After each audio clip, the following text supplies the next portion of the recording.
Fala, meu querido, minha querida, professor Carlos Eduardo na área, para a nossa revisão final aí, relativa à prova do concurso dos Correios. Sejam todos muito bem-vindos, né? Hoje eu estou aqui solitário, estou gravando uma aula sem a presença de vocês na turma, mas vou dar o meu melhor para que eu consiga ser o mais claro possível, o mais didático possível.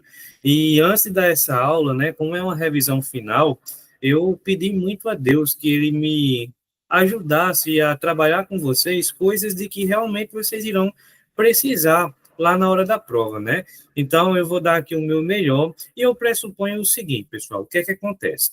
O material de vocês está disponibilizado e como vocês não estão na turma, eu não vou dar aquele tempo que eu dou nas aulas online, né? Dou 2 minutos para você responder a questão, 3 minutos para você responder a questão. O que é que eu vou fazer?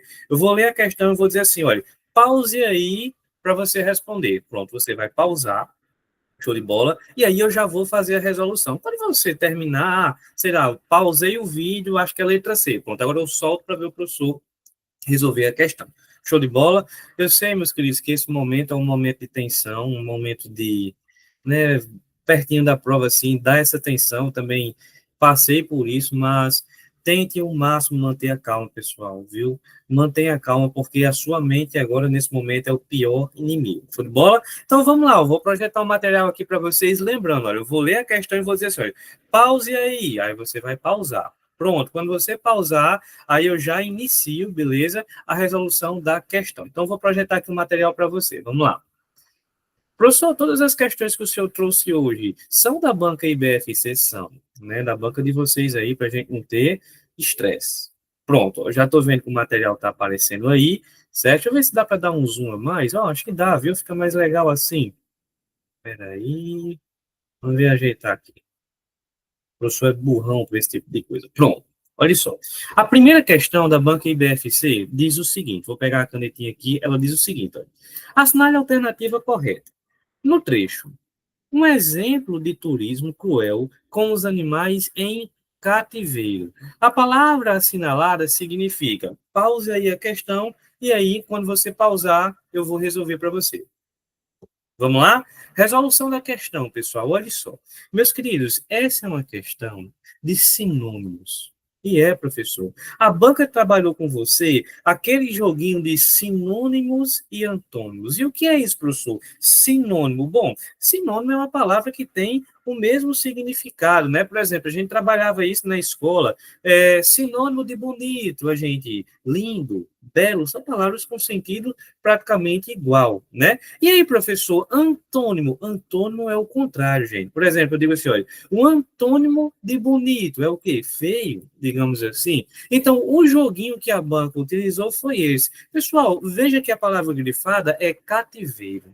O que é um cativeiro? Gente, cativeiro é um lugar onde alguém fica encarcerado. É uma prisão, é um lugar onde há ausência de liberdade. Por exemplo, você vê um passarinho dentro de uma gaiola e diz, meu Deus, olha aí o bichinho em cativeiro e tal, né? Então, ele está preso, está enclausurado, digamos assim. Então, vamos lá, olha. Na letra A tem pátio e área. Pessoal, pátio é a mesma coisa de cativeiro, é o contrário, gente.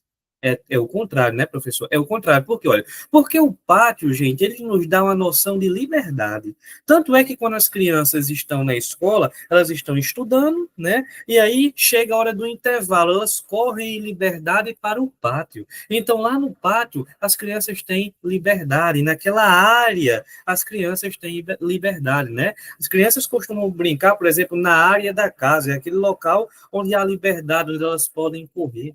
Show de bola? Então, pessoal, tem o mesmo significado? Não, não tem o mesmo significado. Letra B de bolo de pote. Diz assim, olha, liberdade. Gente, liberdade é o contrário de cativeiro. Como é que a letra B pode ser o gabarito? Não, gente. Não pode não, olha. Porque, olha, liberdade é o contrário de cativeiro. Ele diz o seguinte, olha, a palavra assinalada significa, ou seja, qual é o significado de cativeiro? É liberdade? É o contrário, gente. Então, não pode ser a letra B. Letra C, encarcerado. Opa, uma pessoa que está encarcerada, ela está em cativeiro. Ela tem ausência de liberdade. Não é assim? Então, tudo certo na letra C até agora. Agora, saudável. Não, pessoal. Saudável não é uma coisa que combina com cativeiro. Porque quando uma pessoa está em cativeiro, a chance de ela não estar saudável é imensa. Você está em cativeiro, você tem ali, né, ausência de luz solar, né, umidade. Vamos pensar aqui na galera que está presa aí. Você tem ausência aí de sol, você tem umidade ali no cativeiro. Então aquilo aí não gera mais uma tendência a você estar doente e não saudável. Então não pode ser a letra C. Letra D, prisão. Prisão é a mesma coisa que cativeiro, não é, professor? É a mesma coisa.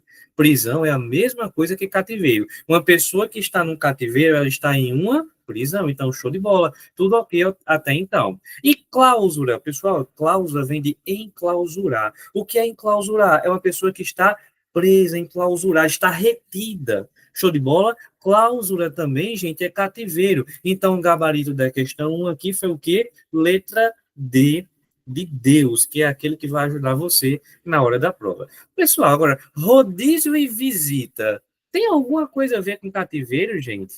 Visita, quem está em cativeiro não tem visita, geralmente. Show de bola? Então, gabarito aí, letra D, uma questãozinha tranquila aí, né? Uma questão tranquila de sinônimos, de antônimos, só para você se ligar. E é uma questão também de interpretação de palavras. Dê uma olhadinha aqui na questão 2. Questão 2 é muito boa, gente. Ela envolve acentuação, ela envolve concordância verbal, certo? Diz assim, ó, na oração. Todas elas têm manchas diferentes umas das outras. Percebe-se a correta concordância do verbo com o sujeito. Dentre as frases abaixo, assinale a que também apresenta correção de concordância e ortografia. Pessoal, o que é que acontece? Quando nós estudamos acentuação gráfica, eu mostrei para vocês aquela parada dos acentos diferenciais. Vocês lembram? Ó? Eu tenho tem, sem acento, e eu tenho tem com acento. Show? Isso aqui significa o quê, professor? Sem acento, nós utilizamos para o singular, né? E com acento, ó, você utiliza para quê? Com acento, você utiliza para o plural.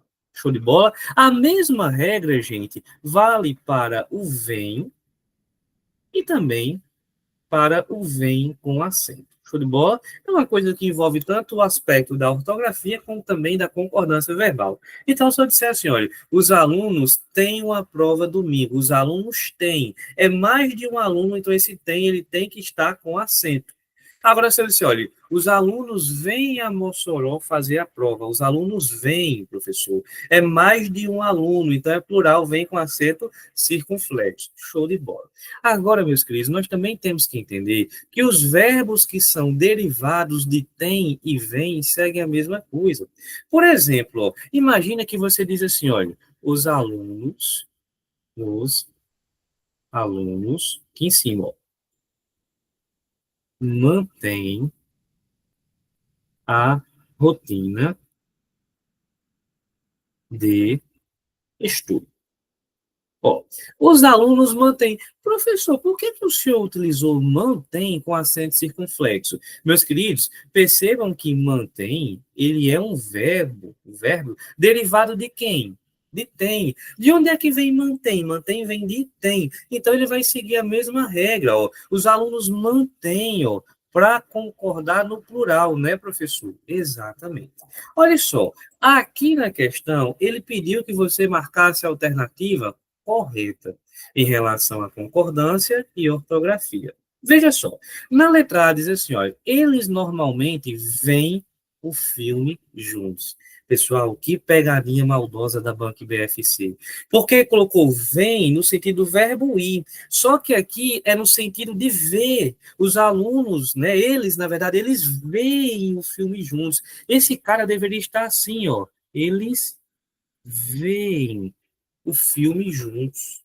Ah, professor, tá no sentido de assistir. É, só que quando ele colocou só com o e com acento, ele fez a concordância correta, mas o sentido é errado, porque esse vem com acento é o sentido de andar. Eu digo, olha, eles vêm, né? Ou seja, eles praticam a ação de ir. E aqui eu não estou querendo utilizar esse sentido, não, gente. O sentido que eu estou querendo utilizar é o ver com o sentido de assistir. É como se fosse, eles normalmente assistem ao filme juntos. Então, como é que esse verbo deveria ficar? Olha, veem, é mesmo, né, professor? O plural de ver é o quê? Veio, certo? Então ele errou, pessoal, aqui na letra A. É mesmo, professor. A banca fez uma pegadinha daquelas, fez, meus queridos. A banca fez uma pegadinha daquela maldosa com você, certo? Mas vamos lá para ver se a gente consegue achar o gabarito agora. Letra B diz assim, olha, a velha planilha mantém os dados anteriores. Pessoal, quem é que mantém os dados anteriores? A velha planilha. Ei, meu querido, o sujeito está aqui. E o sujeito, a velha planilha, está no singular, a velha planilha. Então, por que é que ele colocou o mantém no plural? Ele errou, né, professor? Errou. Ele errou porque ele colocou o verbo no plural, sendo que o sujeito estava no singular. Não houve harmonia entre sujeito e verbo. Show? Letra C. As páginas contêm material diversificado. Ei, professor, vamos lá, o que é que acontece aqui? Quem é o sujeito? Quem é que mantém aí, né, professor? Na verdade, quem é que contém material diversificado? As páginas. Está aqui o meu sujeito. Concorda comigo que o sujeito está no plural? É, professor, o sujeito está no plural. Então, esse cara aqui deveria estar como? Contém, assim, ó, com acento circunflexo. Beleza? Com um acento circunflexo. Ele colocou acento agudo, gente, como se tivesse no singular. Errou. Errou, porque as páginas é o sujeito e contém é o verbo.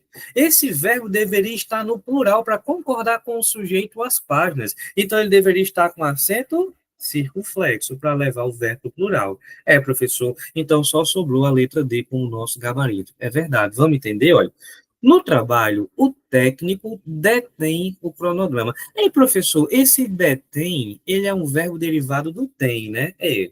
Não deveria estar com acento circunflexo, não, cara. Ele só poderia estar com acento circunflexo se, nesse caso, o sujeito estivesse no plural. Se fosse assim, olha, os técnicos detêm, aí deveria ser com acento circunflexo. Mas como o sujeito está no singular, ele não colocou o acento circunflexo, colocou o acento agudo, normal. Então tá perfeito, meu querido. O sujeito ficou no singular e o verbo também ficou no singular. Lembrando que com os verbos derivados de tem e vem, você só pode colocar o acento circunflexo se estiver no plural. Professor, e se eu pegar um verbo que é derivado de tem, de vem, e o sujeito dele estiver no singular, aí você coloca o acento agudo. Não pode colocar o acento circunflexo. O chapeuzinho, você só coloca se o sujeito estiver no plural. Por exemplo, os técnicos detêm. Brasil aí? Então, questão 2, gabarito letra D. Cara, como é estranho dar aula sem vocês, viu?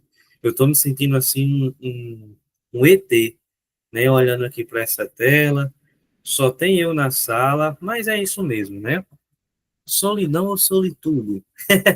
Olha aqui a questão 3, meus queridos. A 3 é boa, cara. A questão 3 é legal pra caramba, viu? Ela diz assim, olha, essas relíquias pertencem a roqueiros famosos.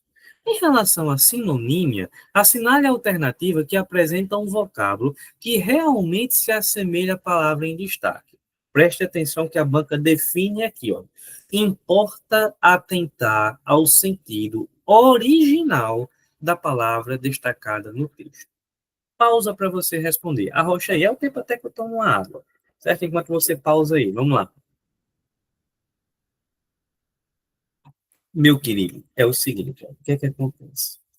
Você tem que entender o contexto dessa frase. Porque se você olhar só para relíquias, talvez você vai errar. Veja, o que é que você entende como relíquia? Por exemplo, às vezes eu estou aqui, né? Aí os colegas e tal, de turma. Chega aí, Carlos, a foto aqui do curso, a gente lá no curso e tal, eu olho, vixe, rapaz, que relíquia, né? A gente usa assim nesse dia, como se fosse uma coisa antiga, das antigas. Mas olha o que é que acontece. Ele diz assim, olha, essas relíquias pertencem a roqueiros famosos. Pessoal, olha isso. Imagine que você vai andando aí na rua da sua casa e você acha uma camisa no chão, assim, na rua da sua casa. Essa camisa pertence a mim, ao professor Carlos Eduardo. Não vai ter valor de nada. essa camisa não vale R$ 10. Por quê? Porque eu sou uma pessoa comum qualquer. Agora, imagine que você vem andando na sua rua e você acha uma camisa. E quando você olha, você entende que aquela camisa era de Roberto Carlos. Menina, essa camisa vai valer tanto dinheiro. Por quê, professor? Porque Roberto Carlos é famoso, né? Então você vai, olha, você bota aí no Vucu Vucu Online, né? Vende-se uma camisa de Roberto Carlos, valor R$ 3.000. O rei usou, ainda está aqui com o cheiro dele. Menino, não vai faltar gente para comprar. Então, quando uma coisa antiga pertence a alguém que era famoso, aquilo é um tesouro, gente, vale muito. Por exemplo, você já pensou se você vai andando no meio da rua e você acha, sei lá, um sapato que era do Michael Jackson? Cara, isso vai valer tanto dinheiro. Então, aplique essa lógica aqui, olha. Você acha que essa relíquia era um destroço? Pessoal, o que é destroço? Destroço é lixo, né? Destroço é lixo. Você acha que uma coisa que é de uma pessoa famosa é lixo? Não, pessoal, pelo contrário, vai ser muito valioso, né? De alguém famoso. Letra B, é resto? Não, gente, resto é uma coisa negativa.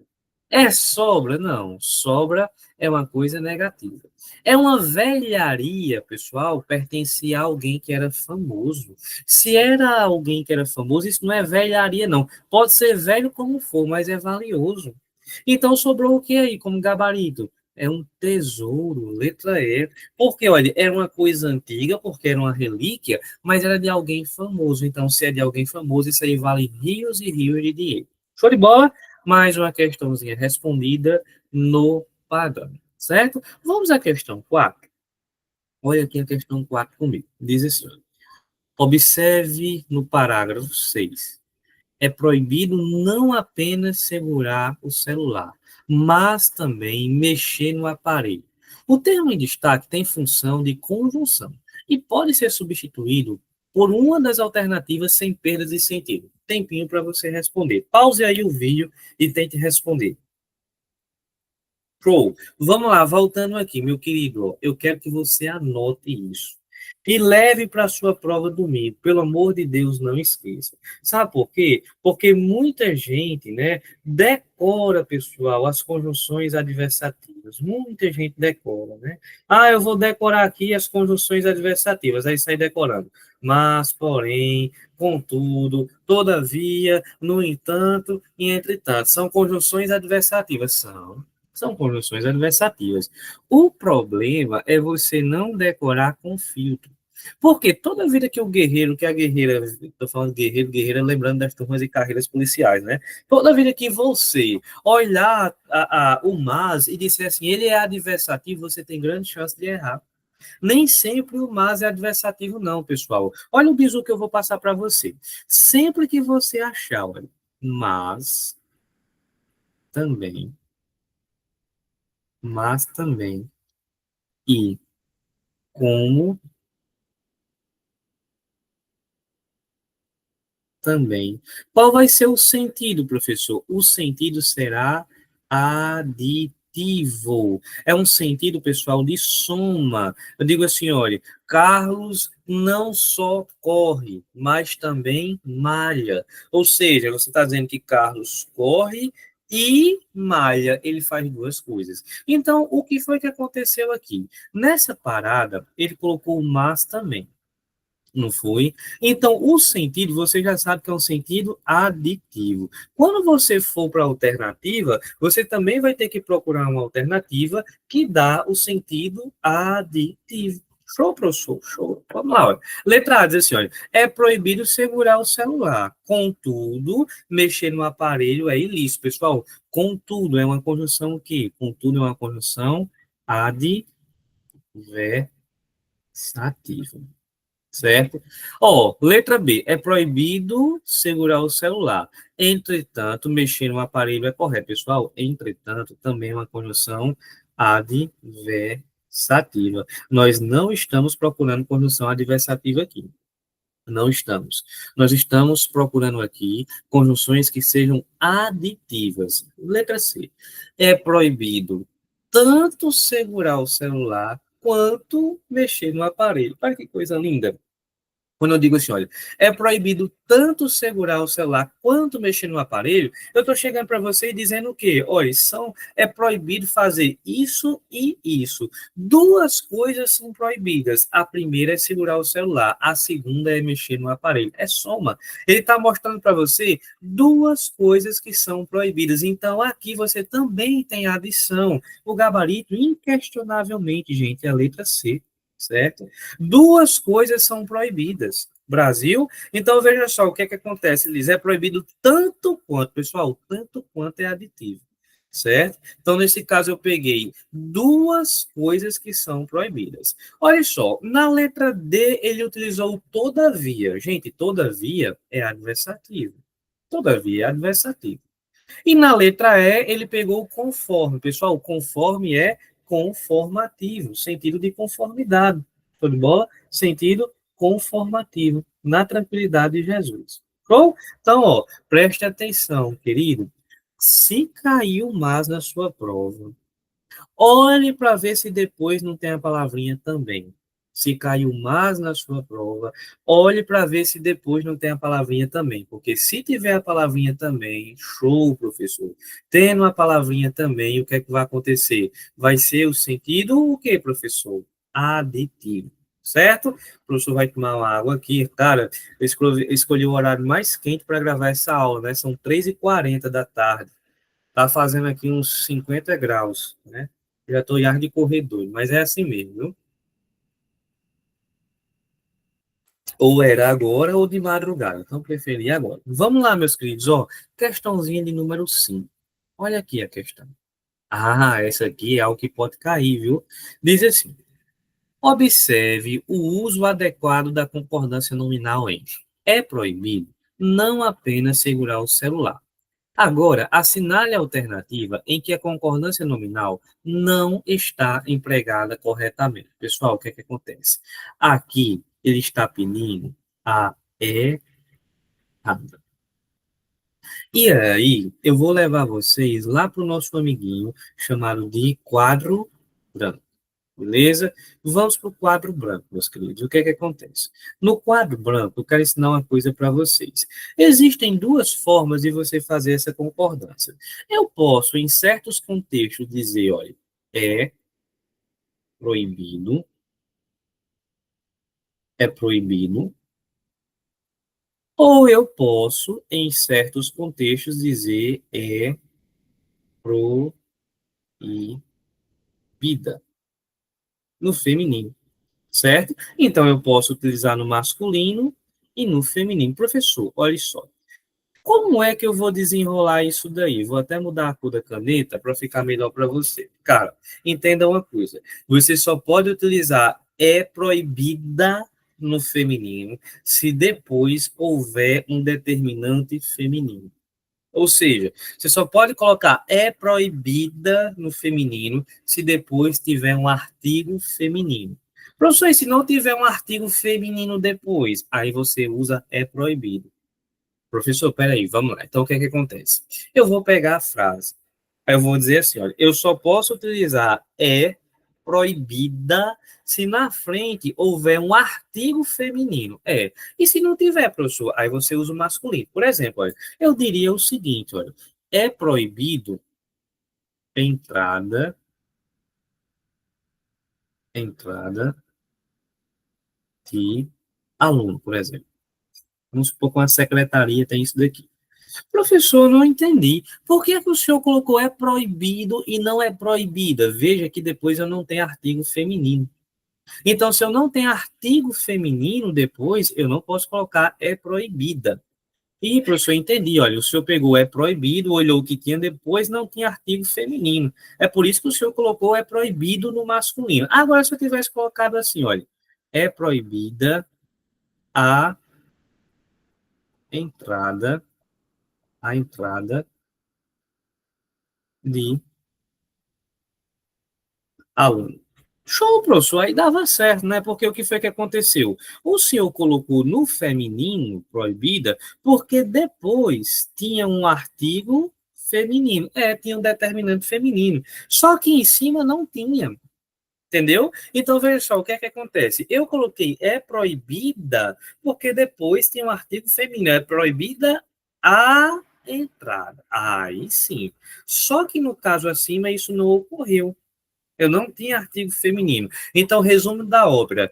É proibido no masculino, você usa se depois não tiver artigo feminino.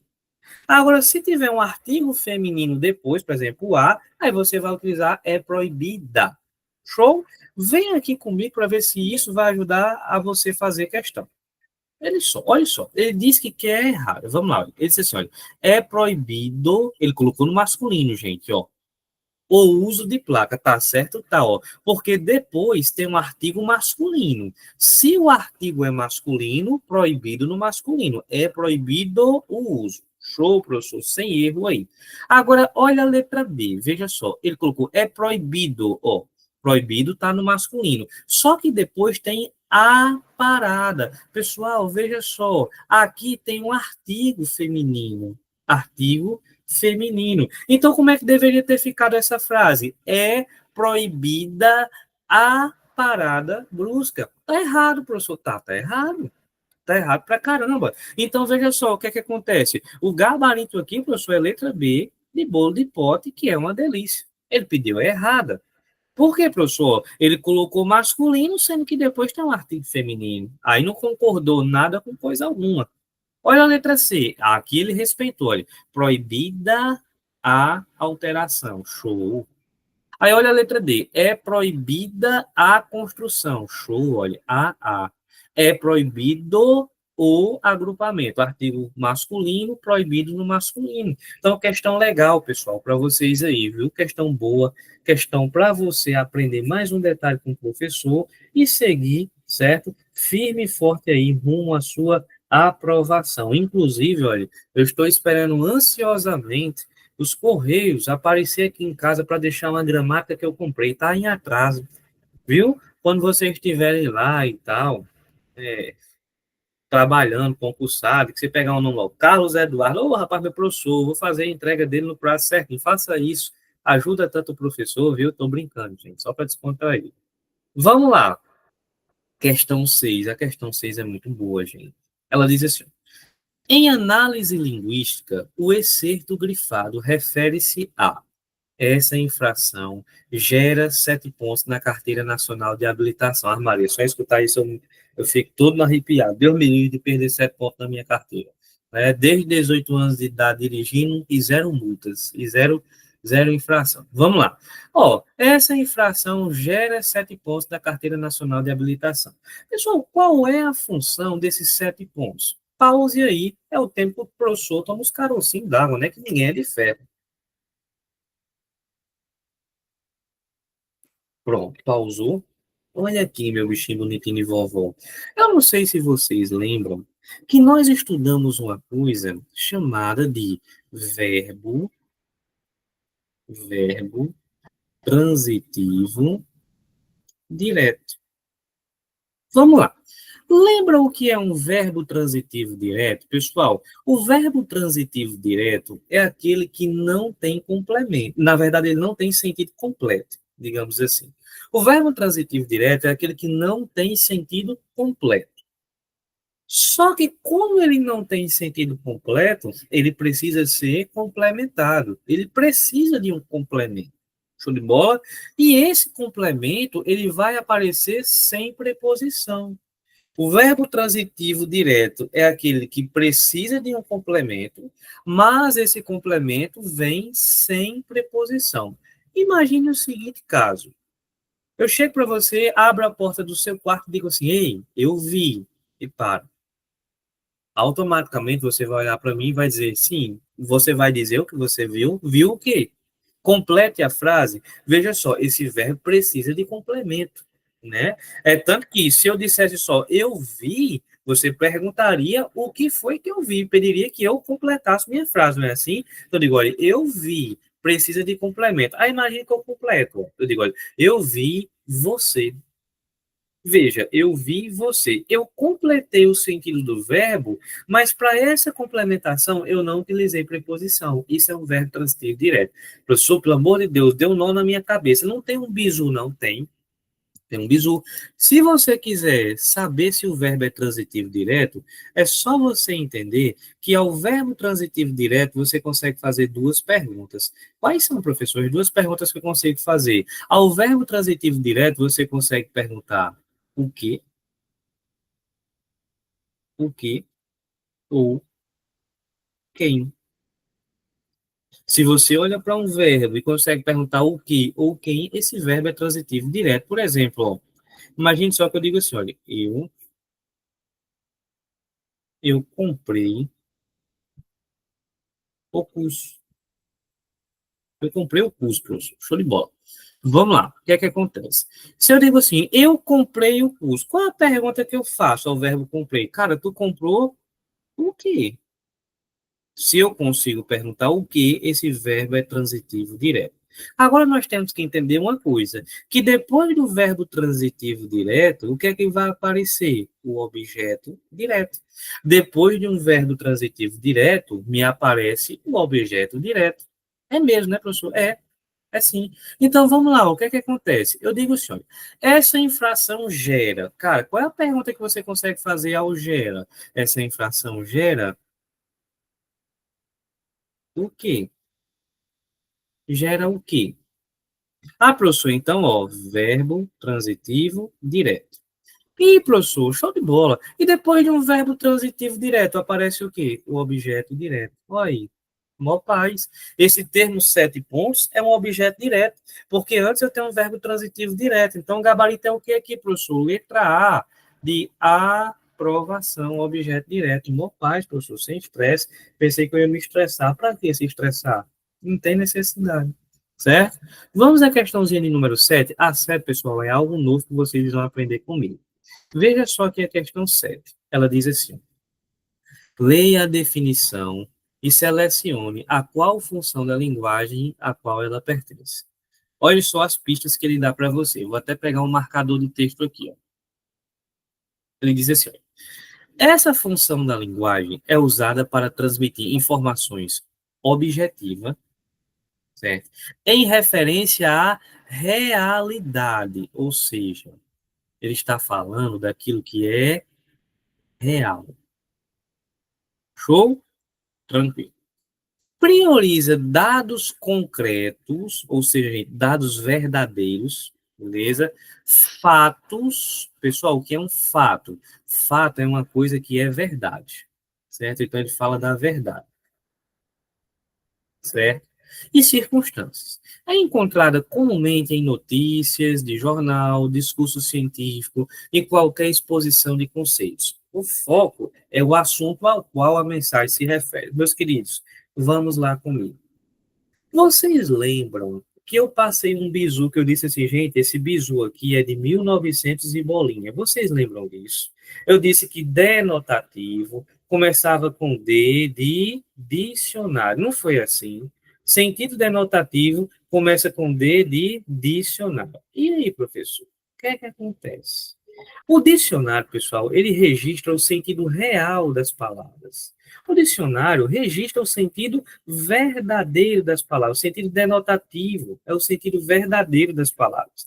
Por exemplo, se eu chegar para você e disser assim, paz, Maria quebrou um osso. Gente, eu utilizei osso no sentido denotativo. Osso. Estou falando de um osso mesmo do corpo humano. Então, isso aí é o sentido denotativo, o sentido real, o sentido verdadeiro. Agora, existe também o sentido conotativo. O que é o sentido conotativo? O sentido conotativo é aquele sentido de brincadeirinha, né? É o sentido de brincadeirinha. Você usa ali numa brincadeira e tal. Por exemplo, ó, você chega para o fulano, né, e diz assim, rapaz, a situação tá osso, viu? A situação tá osso. A gente usa muito isso aqui em Mossoró. Ei, bicho, tá osso, viu? Então, veja só, quando eu digo tá osso, eu tô falando de osso mesmo? Não, eu tô falando de dificuldade, tá difícil, tá pegado, tá xarope, digamos assim, né? Então, nesse caso, eu utilizei a palavra osso de brincadeirinha, num sentido alegórico de brincadeirinha. Show? Então, nesse caso aí, eu tenho, professor, o sentido conotativo. É só você lembrar que, olha, denotativo, denotativo. Como é? Opa, isso aqui é um V, mas ficou igual às minhas ventas. Deixa eu apagar aqui. Denotativo, certo? Começa com D de dicionário. Porque lá no dicionário ele registra o sentido real. Pessoal, olha aqui. Quando ele descreveu a função da linguagem, ele está dizendo, olha, objetiva, em referência à realidade. A realidade é algo real. Ó, não parece não com o sentido denotativo? Dados concretos e fatos. Fatos é uma coisa que é verdade, verídica, ou seja, o sentido verdadeiro da palavra. Pessoal, está aqui na letra A, o gabarito. Denotativa, referencial ou denotativa, começa com D de dicionário. Olha só, letra B, expressão, função expressiva ou emotiva. Pessoal, emotiva, a banca já está dizendo, é aquela que fala das emoções. Geralmente isso é muito comum nas poesias, por exemplo, né? Há uma poesia do Carlos Drummond de Andrade em que ele diz assim, olha, não, meu coração não é maior que o mundo, é muito menor, nele não cabem nem as minhas dores, né? Então veja só, olha só o que é que acontece. Ele está mostrando todo o seu sentimento, dizendo que meu coração é tão pequeno que não cabe nem as minhas dores nele. Então, cara, é um sentido aí emotivo, é aquele mesmo para você se emocionar, para você ficar emocionado e tal. Então, sentido, né, emotivo é muito comum nas poesias, nas músicas, né? Músicas aí, aquela, deixa eu ver. Então, case-se comigo numa noite de luar. Isso aí é mais novo, hein? Tu nunca sofreu não, escutando isso, aquela diga assim pra mim, ai não. Eu já sofri escutando essa música, viu? Então ali tem emoção e tal, na paz de Cristo. Vamos lá, função fática. Pessoal, o que é a função fática? A função fática é aquela que você usa para iniciar um diálogo. Por exemplo, você quer iniciar uma conversa. Imagine que você está aqui, né? Aí toca seu telefone. Você pega seu telefone, coloca aqui, telefone é óbvio, né? Celular, né? Desculpa aí, pessoal. O professor é antigo, viu? É do tempo do Ronca. Mas vamos lá. Tu pega o celular, coloca aqui no ouvido, como é que tu começa a conversar? Diz como? Alô, né? Ou seja, esse alô é uma linguagem que você utilizou para começar um diálogo. Isso é linguagem enfática. Você usa para iniciar um diálogo. Show de bola? Ou, deixa-me ver, você chega a um comércio e tal, a pessoa está lá e diz, bom dia. Aí você usa o bom dia para iniciar, né? Aqui o moçoroense ele tem uma linguagem enfática padrão. Qual é, professor, a linguagem enfática, padrão do moçoroense? Acaba chega para o outro que você nunca viu na vida. Olha para você assim, ei, mas tá quente o sol, né? O outro, ixi, Maria, tá virado no diabo, é.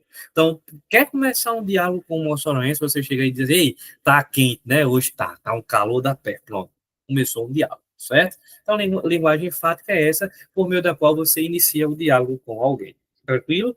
Pessoal, função conativa ou apelativa. Olha, o próprio nome já está dizendo, ela é apelativa. Ela serve para apelar, né?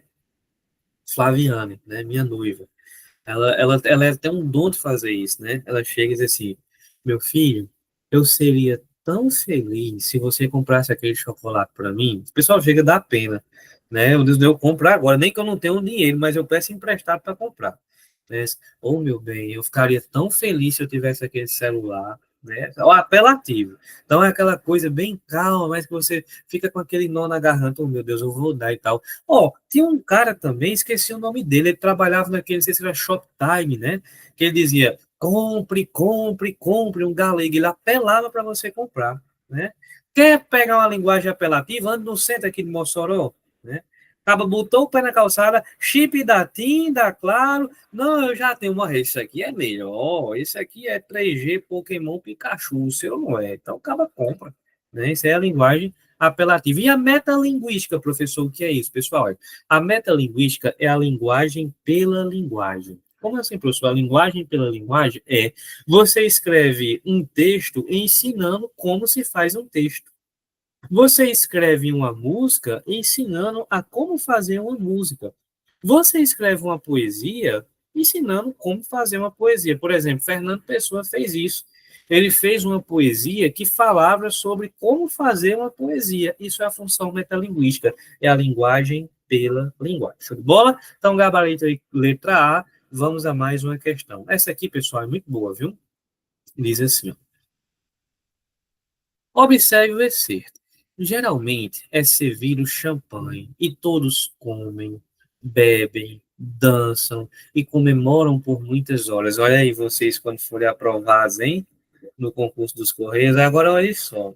Eu percebo que vocês que são da turma, né? Vocês que são meus alunos, a maioria de vocês eu tenho no Instagram, né?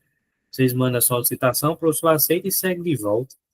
O que é que acontece? Se vocês, por acaso, né, passarem no concurso dos Correios, fizerem o churrasco da aprovação, um churrasco, um negócio, e não chamar o professor, eu vou ver se você postar no Instagram, sabia? Se você não me chamar, eu vou ver. E aí eu vou à sua residência, viu? Sem ser convidado e faço uma denúncia por perturbação do sossego. A polícia vai lá, vai prender seu som, vai acabar seu churrasco. Não me chame não para tu ver o negócio. É injusto. Eu participei do seu processo de preparação. Né? Eu ensinei português para você. Então, quando você passa, eu tenho uma pequena parcela. Então, se você faz um churrasco de aprovação, um bolo, alguma coisa, e não chama o professor, isso é uma desconsideração. E se você não me chamar, você já sabe, eu faço uma denúncia. Eu digo, ó, em tal lugar, em tal casa, tá uma cabarezada, estão varrendo som alto, dando um tiro para cima, eu faço uma denúncia. Não me chama não para você ver o negócio, viu? Vamos brincando, viu, gente? Ele diz assim, aponte, agora aponte a alternativa correta em relação ao uso das vírgulas na estrutura entre aspas. Meus queridos, é o seguinte, vamos lá, letra A diz assim, tempo, finalidade, marcar oração adjetiva restritiva. Letra B. Para separar termos coordenados assindéticos de mesma função sintática que formam muitas vezes enumerações. Letra C. Tem por objetivo isolar vocativos. Letra D. A fim de separar o sujeito do verbo. E letra E. Para o leitor ter tempo de respirar. Puta merda, bicho. Como é que o cara faz uma alternativa dessa para o leitor ter tempo de respirar entre as sequências de palavras apresentadas? Olha, você poderia marcar a letra F, que nem tem. Agora, se tu marcar essa letra E, a vontade que eu tenho de pegar na sua cabeça assim, ó, dá um cocorote. Pessoal, vírgula não é pausa para respirar em nome de Jesus. Não, professor, mas quando eu escrevo é porque assim, eu sinto quando é para colocar a vírgula. Sente o quê? Um comichão? Um frivião? É o que é que você sente? Né? Não existe, olha, quando você diz que vírgula é uma pausa para respirar, Jesus chora. Jesus não fica feliz, não. Certo? Você diz, olha, vírgula é uma pausa para respirar. Jesus fica triste, gente, certo? Não faça isso, e Carlos Eduardo também fica. Então, a letra E já elimina, olha, vírgula não é tempo para respirar, em nome de Jesus. O que é que acontece? Deixa eu explicar essa questão para você. Meu querido, sempre que você faz uma listinha, uma enumeração, você tem vírgula, né?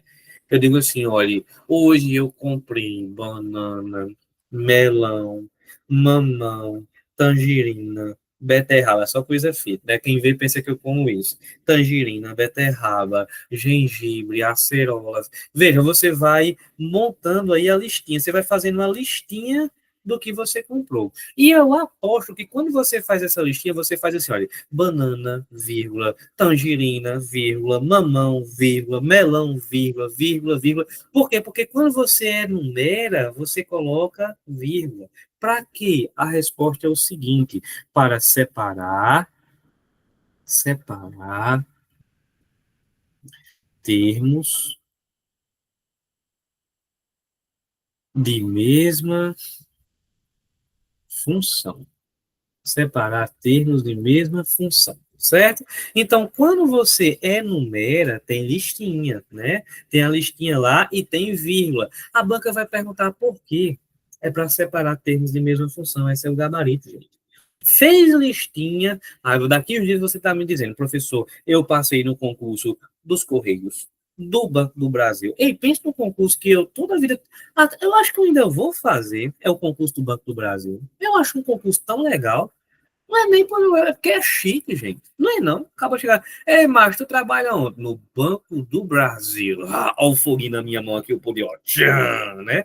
No Banco do Brasil, ou seja, a pessoa lida com dinheiro, com empréstimo, com agiota. É massa, né? Trabalha onde? No Banco do Brasil. Automaticamente, ó, o foguinho aqui na minha mão do poder, ó. Pois é, né? Então ainda vou fazer o concurso do Banco do Brasil, viu? Eu fiz o da polícia, por que, é que eu não faço no Banco do Brasil? Não é não? Então vamos lá, o que é que acontece? Imagine só que eu chego para você e digo assim, bom, é, eu passei no concurso dos Correios, do Banco do Brasil, da Polícia Civil, da PRF, da ABIN, da Cefaz. Daqui um dia vocês estão dizendo isso daí, certo? Então você está enumerando os concursos em que você passou. Se você enumera, tem vírgula. Para que separar termos da mesma função? Letra A diz assim, olha, tem por finalidade marcar oração adjetiva restritiva. Pessoal, para ter oração adjetiva, tem que ter pronome relativo. Lembra do bizu que eu passei para vocês? Prosa. Se há pronome relativo, há oração subordinada adjetiva. Como é que essa miséria vai ser oração adjetiva se nem pronome relativo tem?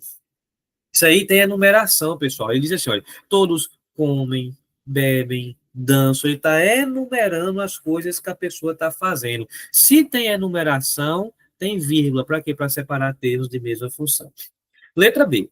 Para separar termos coordenados assindéticos sem ligação por conectivo ou de mesma função sintática, que formam muitas vezes enumeração. Tu ia, eu ia na horinha. Gabarito, letra D, de bolinho de pote, que é uma delícia. Viu? Então veja só, pessoal, foi o que aconteceu, ó. Ele foi enumerando, né? Olha, comem, bebem, dançam, ele está enumerando o que está fazendo. Quando enumera, tem vírgula. Para quê? Separar termos de mesma função, cara. Show? Letra C, tem por objetivo isolar vocativo. Pessoal, vocativo é chamamento. Diga assim, professor, me ajude aqui nessa questão. É um chamamento. Tem chamamento aí? Não. Letra D é um assassinato da língua portuguesa, porque diz assim, olha, a fim de separar o sujeito do verbo. Pessoal, é tudo que você não pode fazer. Não se separa o sujeito do verbo com vírgula, em nome de Jesus. Não se separa o sujeito do verbo com vírgula. Não se separa. Então, ó, questão tranquila, nós matamos aí na paz de Deus, viu? Olha aqui a questão 9. Pessoal, essa questão 9 é uma grande aposta, viu? É uma grande aposta. Vamos lá, peraí.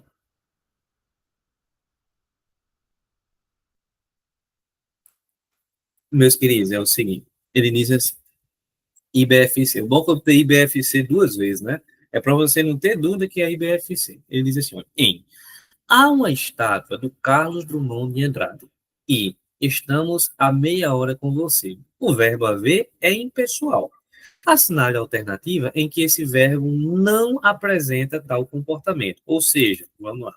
Ele não quer. Vamos traduzir aqui. Ó. Ele não quer verbo impessoal. Ele não quer. Se for impessoal, ele não quer.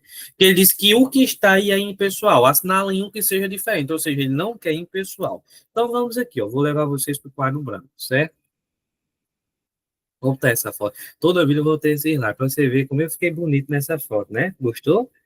Olha o sorriso, o soslaio, um oi mais alto que o outro, assim, ó, bem sedutor. Tá vendo como eu fiquei bonito nessa foto?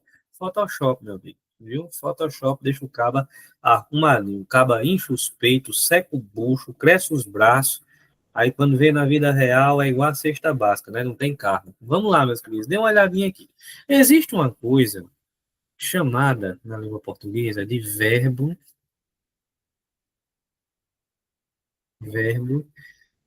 impessoal. Impessoal. Professor, o que bobônica é um verbo impessoal? Nós estudamos no nosso curso, certo? Ele tem duas características. Quais são, professor, as características do verbo impessoal? Duas. Primeiro, ele não, não tem sujeito. E como consequência advinda disso, ele fica no singular. Rapaz, eu devia montar um canal no YouTube, né? Eu devia montar um canal do YouTube. Eu estou dando essa aula aqui sozinho e tal. Eu poderia fazer tipo uma aula dessa por semana, jogar no YouTube, monetizava, ganhava um dinheirinho para comprar um chocolate para a mulher e tal, ficava melhor, né? Quem sabe, em 2025 vem aí. Gotas de Português, com o professor Carlos Eduardo. E aí? Tu deixa o like? Eu deixava na horinha, viu? Vamos lá, meus queridos. Verbo impessoal é aquele que não tem sujeito e fica no singular. Show, professor, tranquilo. Vamos lá. Qual é o primeiro verbo impessoal que vem à sua mente? Eu não sei a sua, né? Mas pelo menos a minha cabeça, quando falo em verbo impessoal, eu lembro do verbo haver. Porque ele tem três possibilidades de ser impessoal, gente. Ó. O verbo haver, ele pode ser impessoal se ele indicar o sentido de existir, o sentido de acontecer, ou ocorrer, né? Pode ser acontecer ou ocorrer também, ou o sentido de tempo decorrido.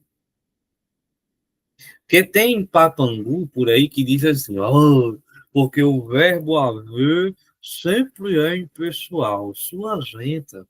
Nem sempre é impessoal, não, gente. O verbo haver só vai ser impessoal se ele tiver no sentido de existir, no sentido de acontecer e no sentido de tempo decorrido. Se ele tiver nesse sentido, ele é impessoal, não tem sujeito, fica no singular. Agora, se ele não tiver em nenhum desses sentidos, ele é um verbo normal, gente. Ele tem sujeito, vai fazer concordância. Vou colocar dois exemplos para você aqui, ó. Venha cá. Olha o primeiro exemplo.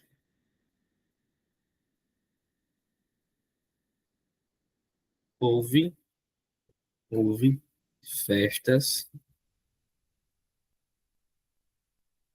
em Mossoró. Que festa foi, professor? Forró dos Velhos. E aqui, ó, segundo exemplo.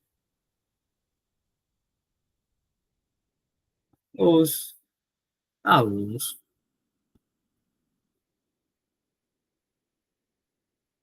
haviam estudado muito. Vocês aí, viu? Vamos lá. Nas duas frases eu tenho um verbo haver. Será que nas duas eu vou dizer então que o verbo é impessoal? Ó, pessoal, ele só vai ser impessoal se ele tiver sentido de existir, acontecer ou tempo decorrido. Se você olhar para o verbo porém e ele não tiver sentido de existir, acontecer ou tempo decorrido, ele é um verbo normal. Um verbo normal. Show? Então vamos lá, olha. Quando eu digo assim, olha, houve festas, esse cara aqui, gente, está no sentido de acontecer. É como se fosse aconteceram festas, né? Aconteceram festas. Show de bola. Verbo haver no sentido de acontecer é o quê? Impessoal. Significa, consequentemente, que ele não tem sujeito e fica no singular. Aqui é impessoal. Porque ele se encaixou aqui. Agora, se ele não se encaixar em nenhum desses três sentidos, professor, ele é um verbo normal, é um verbo normal, ele vai ter sujeito. Por exemplo, os alunos haviam estudado muito. Tem sentido de existir? Os alunos existiam e estudado muito? Não. Tem sentido de acontecer? Os alunos aconteciam e estudado muito? Não. Tem sentido de tempo decorrido? Tempo decorrido, pessoal, aqui, 3 anos, 5 anos. Tem? Tem não. Então, ele não se encaixa em nenhum desses casos aqui, de existir, acontecer ou tempo decorrido. Consequentemente, ele é um verbo normal, gente. É um verbo normal. Ele tem sujeito. Olha. Os alunos haviam estudado. Quem tinha estudado? Ó? Os alunos. Aqui o sujeito. O sujeito está no plural e o verbo foi para o plural. Então, o que eu estou querendo mostrar é o quê? Que nem sempre o verbo haver vai ser impessoal, não. Ele só é impessoal nesses três sentidos. Brasil? Então, vamos levar isso aqui lá para a questão. Vamos levar lá para a questão. Ele diz assim: ele não quer um verbo impessoal. Vamos testar, olha. Houve um problema. Verbo haver no sentido de acontecer, como se fosse aconteceu um problema. Se ele está no sentido de aconteceu, ele é impessoal. Não pode ser o gabarito. Ó, B, há 2 dias chegaram. Há 2 dias, verbo haver no sentido de tempo decorrido. É impessoal, certo?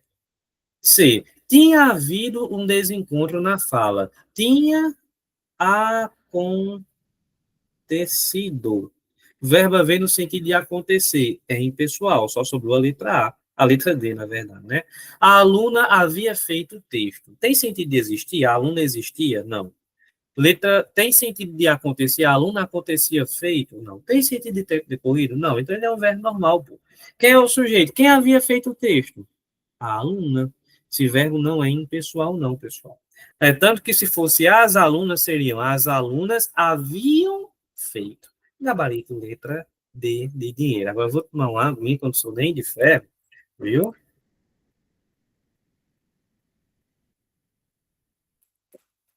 Ah, rapaz, ô água. Eu inventei de botar um gengibre dentro dessa água para ver se dava certo, para melhorar a voz, mas.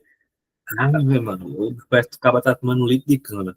Olha aqui a questão 10, meus queridos. Essa 10 aqui é interessante, viu? Ih, a professora. Vamos lá. Ele diz assim: e ficaram os três desolados e em silêncio. Referem-se ao sujeito, mas exercendo funções sintáticas distintas. São elas, respectivamente, a gente está querendo saber qual é a função desses termos aí. Meus queridos, é o seguinte: pausa para você responder que tio Carlos vai passar o biso. Pausou? Pronto, vamos lá. O que acontece? Meus queridos, a primeira coisa é que essa frase ela está troncha. Ela não está na ordem direta. Se você organizar, vai ficar assim, olha, os três ficaram desolados e em silêncio. Ficaria assim, ó. Vamos lá. Fazer um esquema aqui massa para você. Vou puxar a setinha, viu? Os três ficaram.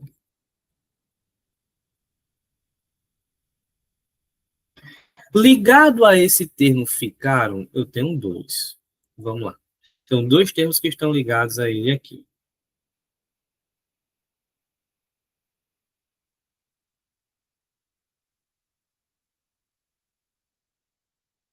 Vamos lá. Quais são os dois termos, professor? Primeiro, desolados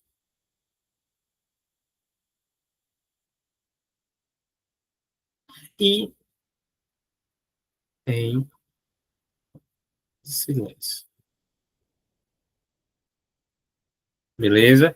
Ah, professor, show de bola, entendi. Então vamos lá, o que acontece?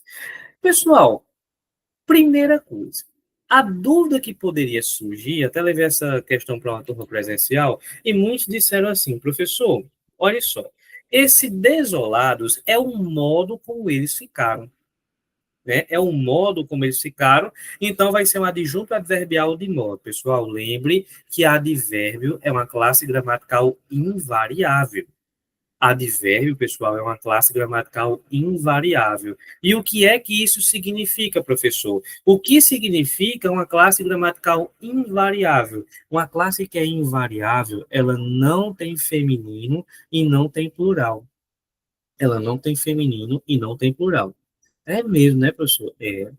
Veja só, o que é que acontece? Quando eu digo os três ficaram desolados, desolados está no plural, gente. Então não pode ser advérbio, não. É mesmo, né, professor? Porque advérbio é invariável. É. Pois é. Então, o que é que esse cara está fazendo? Ó? Os três ficaram desolados. Meus queridos, quem é o sujeito dessa frase? Quem foi que ficou desolado? Os três. Então, isso daqui, ó, é o sujeito da frase. Esse desolados, você concorda comigo que esse desolados é uma característica que eu estou dando do sujeito? Desolados é uma característica dos três. Ou seja, como é o nome daquele termo que a gente usa para dar uma característica ao sujeito, uma qualidade do sujeito? A gente deu isso lá na aula de verbos. Como é o nome daquele termo que a gente usa para dar uma característica do sujeito? Predicativo, predicativo do sujeito. Predicativo do sujeito é toda característica, toda a qualidade que você usa para dar ao sujeito. É, né, professor? É toda a característica que eu uso para dar ao sujeito. Show? Agora vamos lá. Em silêncio, pessoal, em silêncio é um modo como eles ficaram. Eles ficaram em silêncio, é um modo, né? Então, nesse caso, tudo que é modo a gente chama de advérbio ou adjunto adverbial. Então, vamos lá, só entra aqui a possibilidade do gabarito letra C, predicativo do sujeito e adjunto adverbial. Primeiro, predicativo do sujeito, porque é uma qualidade dada ao sujeito. Ele diz assim, olha, os três ficaram desolados. Desolados é uma característica dada aos três, que é sujeito. Então, predicativo do sujeito. Show de bola, professor. E em silêncio é um modo como eles ficaram. Adjunto adverbial de modo. Então, gabarito aí, letra C, questão boa para a gente revisar, certo? Vamos a 11. Essa daqui é grande, feita bomba. Diz assim, ó, é uma questão de interpretação de texto. Quero que vocês prestem atenção comigo, certo? Ele diz assim, ó, de acordo com a leitura do texto, assinale a alternativa correta, certo? Vamos lá. O que é que ele diz aqui? Fundação diz que não há risco na polpa industrializada. O açaí que é consumido em boa parte do Brasil não corre o risco de estar contaminado. É o que afirma a FUNED, Fundação Ezequiel Dias, referência nacional no diagnóstico de doença de Chagas. Beleza? Então vamos lá. Pessoal, primeira coisa. A FUNED, essa Fundação Ezequiel Dias, o que é que ela faz? Ela faz o diagnóstico da doença. Aqui, o texto não diz que ela trata a doença, ela só faz o diagnóstico. Aí diz assim, o que é consumido fora do Norte e Nordeste é a polpa industrializada, que sofre o processo de pasteurização, diz a chefe do Serviço de Doenças Parasitárias da Fundação, Eliana Furtado Moreira. No processo de pasteurização, a polpa do açaí, olha, é aquecida durante alguns segundos, a temperaturas entre 80 e 90 graus, e depois imediatamente resfriada, ou seja, você aquece e resfria rapidamente, e o que é que acontece?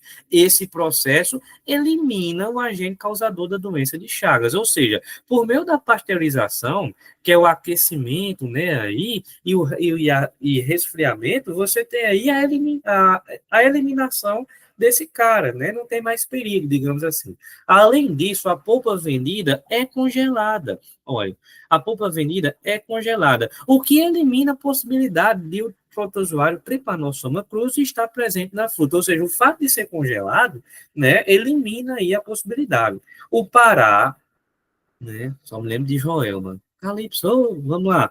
O Pará é o principal produtor da fruta no país. Além de abastecer o mercado inteiro, exporta parte da produção. Veja, ele quer a alternativa correta. Vou ler uma por uma antes de marcar. Ele diz assim, ó, a Fundação Ezequiel Dias pasteuriza o açaí consumido em boa parte do Brasil. Pessoal, ela pasteuriza. Olha o que é que a Fundação Ezequiel Dias faz. Ela faz o diagnóstico, gente. Faz o diagnóstico, está errado. Ele diz, é uma referência no diagnóstico. De bola, então, não está dizendo que trata, não, ela só faz ali, aqui tem, beleza? Tem a doença de Chagas aqui, então ela só faz detectar. Letra B. A chefe do serviço da FUNED explica que a polpa industrializada não deve ser consumida. Foi justamente o contrário, ela disse assim, pode comer, coloca igual se coloca milho para jumento, não tem problema. Porque ela está explicando, ela diz assim, olha, o que é consumido é a polpa industrializada, que sofre o processo de pasteurização. Ou seja, não tem perigo, tá errado, beleza? Letra C. A polpa do açaí é aquecida, e não deve ser vendida congelada. Gente, ele já diz que se é vendido congelado, isso elimina o perigo, olha. A polpa vendida é congelada, o que elimina a possibilidade. Então, está errado também a letra C. Certo?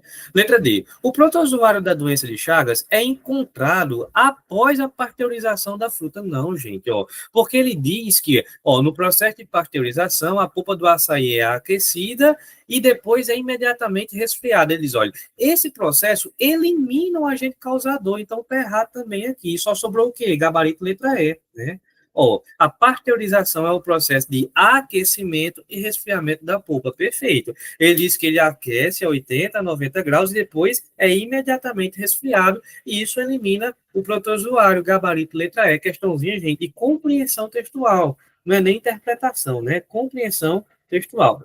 Beleza? Então, vamos lá. Próxima questão aí. Questão 12. Diz assim. Ih, eu já tomei uma aguinha, não leva mal, não.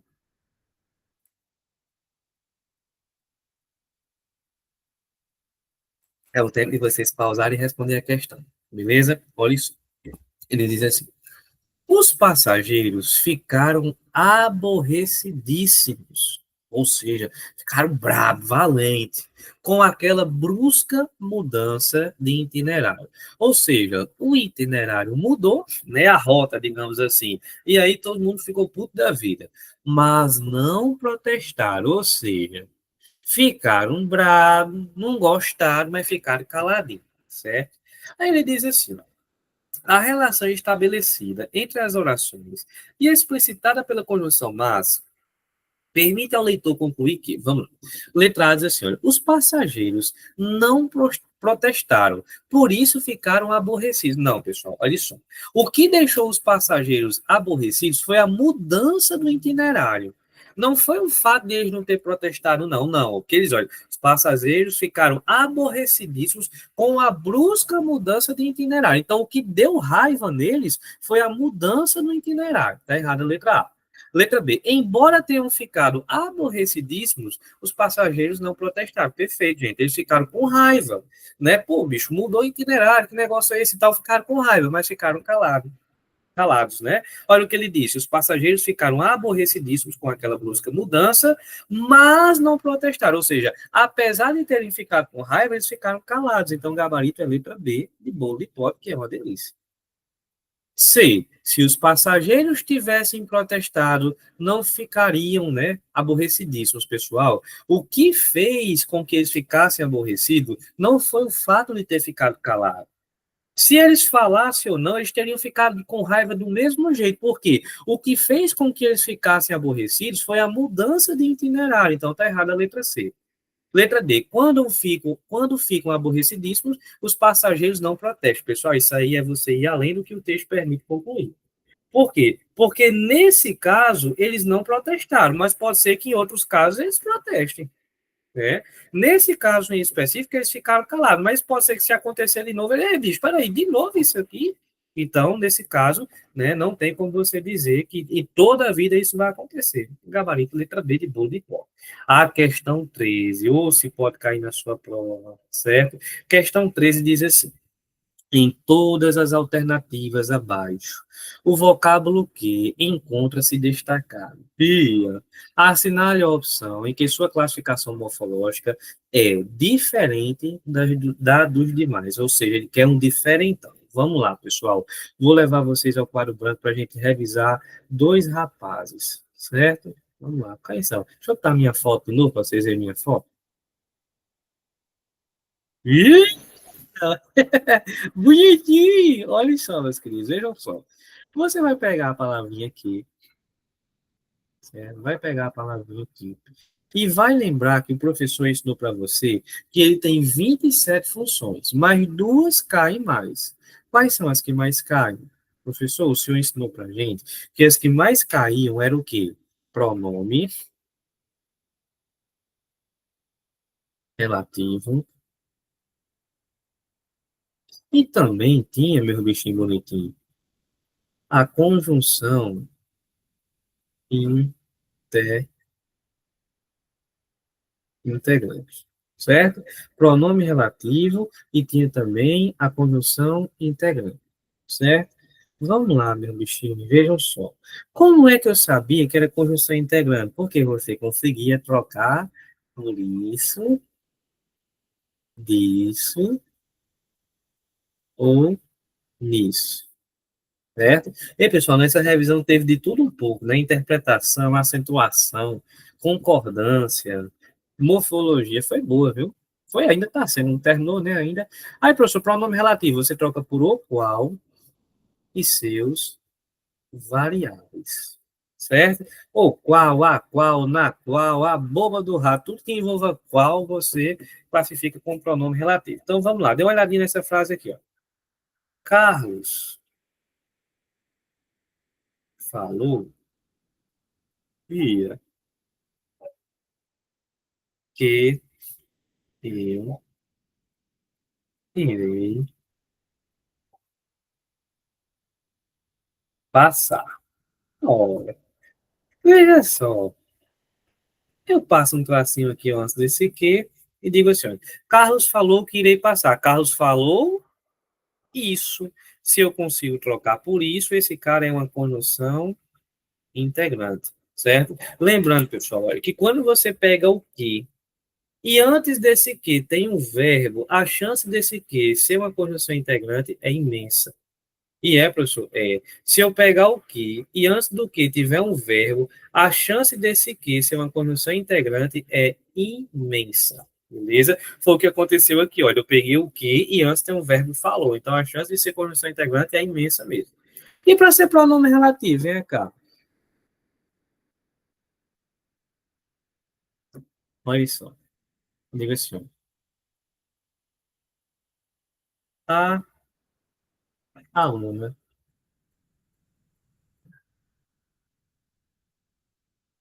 que foi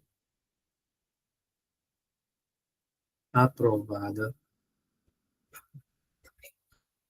A aluna que foi aprovada é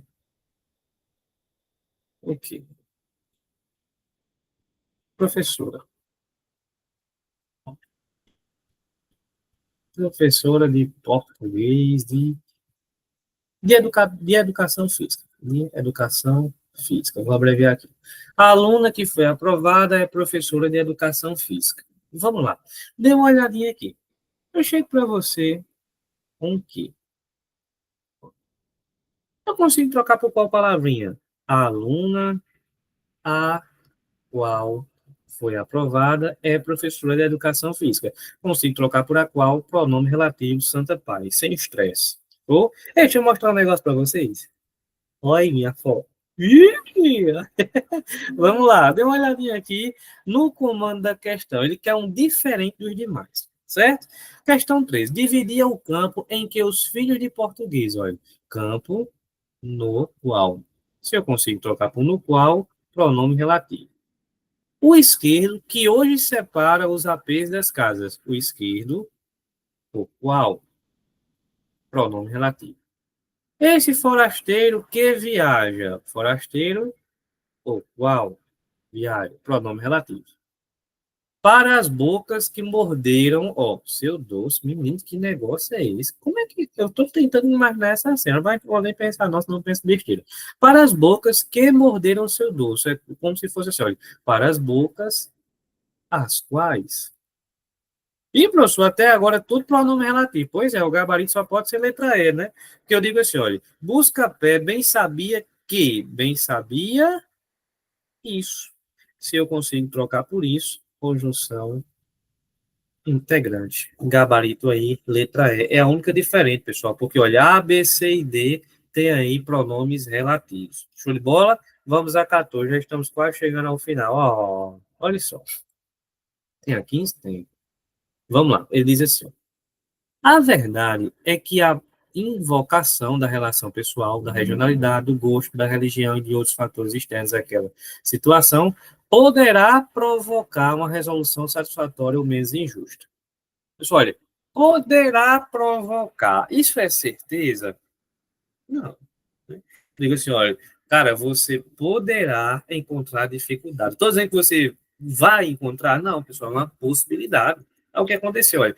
Poderá provocar, ou seja, existe a possibilidade de provocar, certo? Existe a possibilidade, não é certeza. Então, gente, ele está perguntando qual é o bizu aí. É possibilidade, gabarito letra A, né? Então, nesse caso aí, não tem muito o que se pensar, não. Agora, a última a gente vai pensar um pouquinho, certo? Veja só, pessoal. Ele diz assim, olha, em períodos, deixa eu botar aqui, em períodos mais longos, deve-se reforçar o cuidado para a análise de suas partes. Nesse período, percebe-se que a segunda oração é uma subordinada à primeira e deve ser classificada como, pessoal, olha só, a verdade é que, ó, a verdade é isso. Se eu consigo trocar por isso, isso aqui é uma conjunção integrante. Você lembra qual foi o bizu que eu passei para vocês? Eu disse, olha, como é que eu vou saber que uma conjunção integrante introduz qual tipo de oração? Vamos lá. Olha. Conjunção integrante. Você não troca conjunção integrante por isso, disso ou nisso, não é? Qual é o bizu? Se você troca por isso, disso ou nisso, é só você voltar de trás para frente. Ó. Se você voltar, fica o quê? Olha, oração subordinada substantiva. Oração subordinada substantiva. Oração subordinada substantiva. A gente falou o que aconteceu aqui, ó. Eu peguei, a verdade é isso. É uma conjunção integrante. Volta, olha. Oração subordinada substantiva. Os. Então, essa oração é subordinada substantiva. Letra D, adverbial. Letra C, adjetiva. Letra B, adverbial. Só sobrou a letra A, ó, substantiva, predicativa. Por que ela é predicativa, professor? Porque se você reescrever, ficaria assim, olha. A verdade é isso. Pessoal, que tipo de verbo é esse aqui? O verbo é um verbo de ligação. E o que é que vem depois de um verbo de ligação? Um predicativo. Né, do sujeito. Então, por isso que ela tem função de predicativo. Meu querido, se você pegasse só o bizu da conjunção integrante, você já matava aí. Por quê, professor? O bizu da conjunção integrante. O bizu da conjunção integrante mostra o seguinte: se você pegar uma conjunção integrante, você troca por isso, disso ou nisso. Volta de trás para frente, fica o quê? Os, oração subordinada substantiva. Foi o que aconteceu aí, certo? Meu querido, agora eu vou tirar aqui, certo, Vou parar de transmitir a tela, eu quero conversar com você tete a tete, certo? Vou deixar só para a apresentação. Pronto. Meus queridos, para vocês que são da turma, né? Hoje nós encerramos um ciclo de preparação. Eu cheguei a essa turma bem tímido, sem saber quem eram a maioria dos alunos, quem era a maioria dos alunos eu não conhecia, né? E aí cheguei meio preso e tal. Sei, como é que será que vai ser essa turma? Será que eu vou ter dificuldade? Será que vão me receber bem? Porque nem toda turma, né, há boa recepção, isso é uma realidade. Mas eu me senti muito à vontade com vocês. Eu confesso que nos dias em que era aula na turma dos Correios, eu sentia paz, tranquilidade, porque eu sabia que não ia haver desrespeito, eu sabia que eu ia encontrar uma turma que era uma turma legal, que a galera estava estudando, que a galera tinha sede de aprender. E eu sou muito grato a vocês por isso, né? Eu tentei, gente, dar o meu melhor nas condições que eu tinha, né? Porque eu tinha praticamente uma aula por semana, né? Então, em uma aula por semana eu dei o meu melhor. E quero deixar aqui, meus queridos, minha gratidão a vocês, desejo de coração que Jesus abençoe vocês. E o que eu vou orar a Ele é que Ele recompense o esforço que você fez, né? Que Deus recompense o seu esforço. Espero que você seja recompensado. E para que você fique tranquilo, eu vou dizer o seguinte, né? Já disse até isso aqui uma vez, que o Código Penal é muito falho, né? Às vezes acontece de você uma ocorrência, você prende um elemento e ele sai primeiro na delegacia. Né? O cara sai primeiro do que a equipe da guarnição. O Código Penal é muito falho, gente. Né? A Constituição pode falhar, as leis falham, mas existe uma lei que não falha, é a lei da semeadura. Tudo que você planta, você colhe. Essa lei ela é infalível, certo? Então, meu querido, se você plantou estudo, se você plantou aí estudo, dedicação, se você renunciou, você vai colher o fruto disso. Né? Os frutos dos estudos são ótimos, viu? Eu já provei. Aristóteles dizia: as raízes do estudo são amargas, mas o seu fruto é doce. E bote doce nisso, viu, gente? Deixo para vocês, para finalizar, um versículo que está lá em Salmos 126, versículo 5, que diz o seguinte: aquele que planta a semente chorando, colhe os frutos com pulos de alegria. Eu tenho certeza que foi difícil para você plantar essa semente, mas eu tenho certeza que Deus cumprirá a promessa e que você terá aí pulos de alegria. Um abraço, meus queridos. Boa prova. Não vou desejar boa sorte, porque boa sorte a gente deseja para quem não estuda. A vocês eu desejo boa prova e que Deus os abençoe. Vai dar certo, vai dar tempo e vai ter festa em nome de Jesus. Fui.